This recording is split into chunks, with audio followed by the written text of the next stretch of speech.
अस्सलामु अलैकुम रहमतुल्लाहि ताला व बरकातुहू। आज यहाँ फुलवारी शरीफ के अंदर ये 36वां सालाना उर्स है हुजूर ताजुल औलिया रदी अल्लाह तबारक व तआला अन्हु का। यहाँ पर सुबह से लंगर चल रहा है। अभी महफिल मिलाद थी, रात को इंशाअल्लाह अज़ीज़ कव्वाली की महफिल होगी। और ये उर्स करने की वजह ये होती है कि हम अल्लाह वालों की याद करें, उनकी ज़िंदगी में जो अमन का और प्रेम का पैगाम पहुँचाया जा रहा था उसी को हम अपने इलाके में अपने स्तर पर आम करें। इतने दूर से आप आए हैं यहाँ, खास क्या मकसद है, क्या आए हैं? मैं यहाँ पर बतौर ख़तीब यहाँ पे बुलाया गया हूँ और मेरे आने का मकसद यही था कि हुजूर ताजुल औलिया सैयद मोहम्मद बाबा ताजुद्दीन शहंशाह हक़ तक़लीम की जो तालीमात हैं, उनकी जो हमें जो उनसे प्रेरणा लेनी चाहिए, वो लोगों को बताना कि उन्होंने अपनी ज़िंदगी में शिफा खाना खोला, यानी जहाँ लोगों को हर रोग से हर बीमारी से निजात मिलती थी। उन्होंने अपनी ज़िंदगी में अदालत खोली जहाँ मुजरिमों को नेक बनाया जाता था। तो हमें भी वही पैगाम देना है और दुनिया को यही बताना है कि हम जहाँ भी रहें मानवता के काम आए, इंसानियत के काम आए और ह्यूमैनिटी कॉज में हमेशा काम करते रहें। इतने जलसे होते हैं, इतने उर्स होते हैं, लेकिन हिंदुस्तानी मुसलमानों का से बदतर होते जा रहा है। उसके पीछे क्या वजह रहा है? उसकी वजह यह है कि जलसे जुलूस में हमें चाहिए कि हम दीगर तमाम बातों को छोड़कर चाहें कि जिनका उर्स मनाया जा रहा है उनकी जो तालीमा है, उन्होंने जो हमें सिखाया है उसको आम करें। हम क्या करते हैं कि उसको छोड़कर करंट जो मामला चल रहे हैं, इशू चल रहे हैं, उस पर बात करने लगते हैं, आपसी बातों में रह जाते हैं।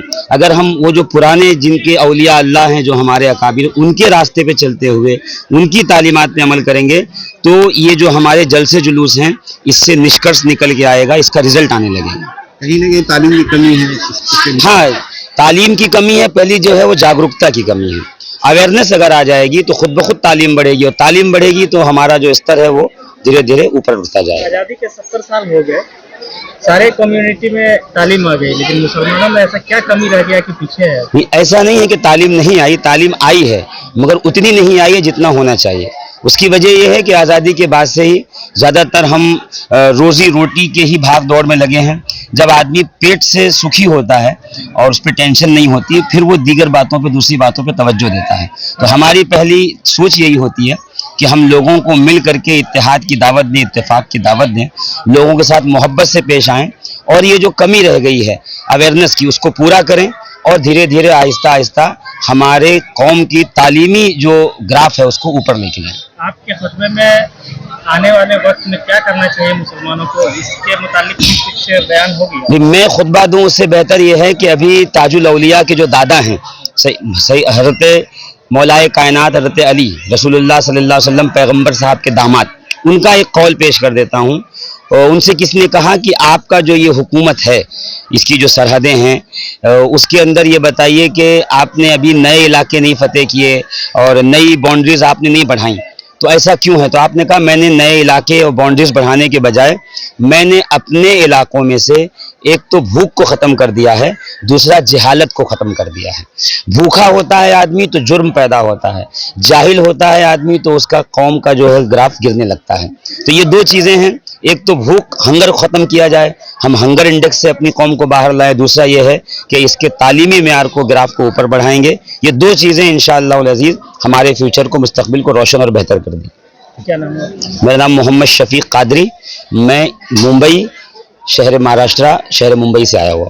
देखिए एक्चुअली क्या है कि शहंशाह हक़ तक़लीम हज़रत सैयद मोहम्मद बाबा ताजुद्दीन ताजुल औलिया रहमतुल्लाह अलैह की पटना में 36वां सालाना उर्स है। लेकिन आपकी सारी दुनिया में साल में कहीं न कहीं उर्स होते रहते हैं। अभी 3 मार्च से 9 मार्च तक वाक़ई शरीफ में उर्स है, फिर आपको 30 मार्च को आपको पागलखाना शरीफ में है, 30 अप्रैल को काबुल करनार में है। पूरी दुनिया में कहीं ना कहीं होती है। इंसानियत का पैगाम अगर देखना है तो वो नागपुर में जाइए। क्या हिंदू, क्या मुसलमान, क्या सिख, क्या ईसाई, क्या पारसी, सब तन मन धन से मेरे माए बाप, मेरे आपा कुर्बान।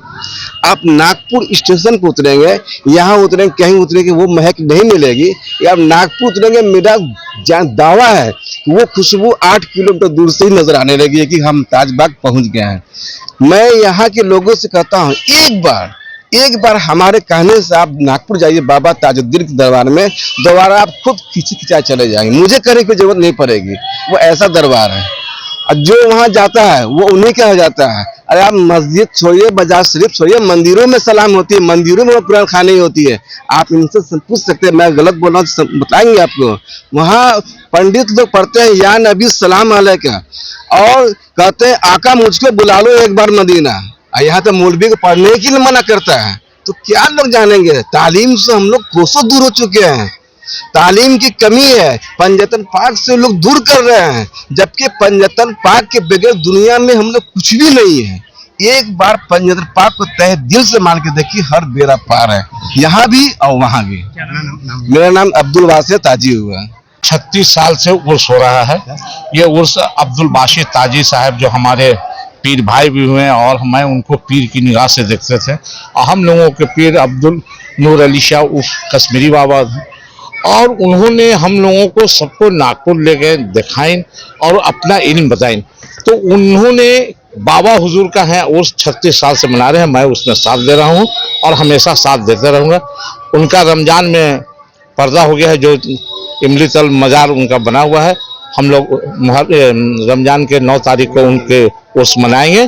और मैं यही आज उर्स में मैंने बाबा हुजूर से दुआ मांगा हूँ, और ये उसमें दुआ मांग रहा हूँ कि अल्लाह ऐ बाबा हुजूर हमारे पूरे कौम को इंसानियत का पाठ पढ़ा दीजिए, इंसानियत का रूप दिखा दीजिए, और पूरा हिंदुस्तान अमन चैन और शांति रहे। मेरा बिहार भी अमन चैन और शांति रहे, यही दुआ किया है उसमें। और बिहार में जो चुनाव होने वाला है, मैं यही दुआ कर रहा हूँ कि सेकुलर पार्टी का सरकार बने, ताकि हिंदू मुसलमान सिख ईसाई सब खुशी से अपने देश में रहे और अपने बाल बच्चा के साथ अमन चैन से रहे। और मैं यही दुआ करूँगी कि पूरे हिंदुस्तान में जो बिगड़े हुए हैं, जिनको फिरका परस्त है, उनको भी अच्छी बुद्धि हो जाए, ताकि हिंदुस्तान में अमन चैन से सब रहे। मेरा हिंदुस्तान तरक्की करे, बिहार तरक्की करे, और बिहार के लोग तरक्की करें, और फुलवाड़ी के सभी लोगों को अल्लाह पाक से मैं दुआ करूँगा कि अहले बैत को पर चलने की उनकी तौफीक करे। आप अल्लाह को भी माने, अल्लाह के रसूल को भी माने, कुरान को भी माने, मगर अहले बैत से भी मोहब्बत करें। दीन और दुनिया दोनों आपका कामयाब रहेगा। मेरा नाम मोहम्मद कौसर खान। ये उर्स पाक करने का मतलब ये है कि हम बुजुर्गों के नक्शे कदम पर चलें, और यही दुआ करते हैं अल्लाह इन बुजुर्गों के सदक़े तुफ़ैल में हमारे देश में अमन शांति सुकून फरमाए, और आले रसूल अहले बैत हम सबको मोहब्बत करने की तौफीक अता फरमाए। नाम बताइए। हशमत अली कहते हैं।